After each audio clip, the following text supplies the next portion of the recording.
Myth number 1, you need to be born with special smelling powers. So is this really a myth? Well, I think so. I've said to students time and time again that my sense of smell is no better than the average person. I've just trained my nose and my powers of observation and communication to be much more articulate than the average person. There's absolutely no reason why you can't do this too, unless you have an acute anosmia, which is where you've lost your sense of smell, which is obviously going to cause you problems, but thankfully this is very rare. Myth number 2, you have to be a chemist. I firmly believe that perfumery is more about artistry and creativity than about chemistry.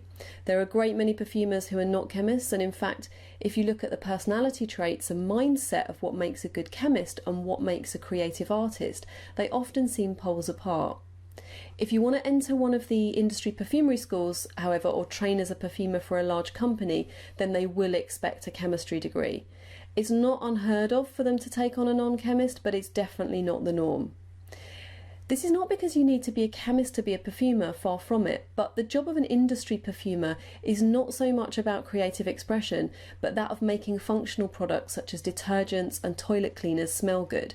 So making perfume work in a hostile base product really does require a bit of chemistry knowledge. Myth number 3, you have to train for years with a master perfumer. Just because this is the way something has always been done, it doesn't mean it's the only way. In the old days, before the information and communication available through online communities, nobody had access to materials or the information required to study perfumery. There are many amazing perfumers who have learned this way, and many not so amazing perfumers too. Apprenticing with a master perfumer doesn't mean that their talent will transfer to you. Every perfumer has a different style and a different way of doing things. Again, it depends on what you want to do.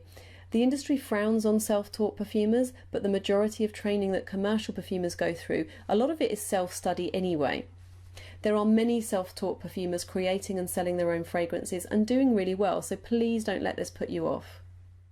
Myth number 4, it's just too complicated to learn without all of the above, so i.e. without training with a master perfumer or being a chemist. Any subject can be learned easily if the method of study is set out, and how complicated it is really depends on the skill of the teacher. And I remember when I was creating fragrances for Neal's Yard many years ago and I was asked to teach someone else, I simply didn't know where to start and thought, well, I do this intuitively through a creative process that I can't really explain. And it wasn't until I stepped into my training role and I learned how to teach, which is a skill in itself, that I really understood how to show somebody else what I was doing. Myth number 5, fragrances that smell natural are made from all natural materials. Unfortunately, it's impossible to create an authentic scent of a living flower with just natural ingredients. In fact, the most natural smelling fragrances are often chock full of synthetic materials, and this is not a bad thing, it's just that it's misleading and it leads people to working only with naturals to the false impression that they're doing something wrong and that there's some secret that they don't yet know about. Natural perfumery and commercial perfumery are two different things, and I don't feel that they should be judged on the same playing field. One is not better than the other, they're just different. Some of you will only want to use naturals in your creations, and that's okay.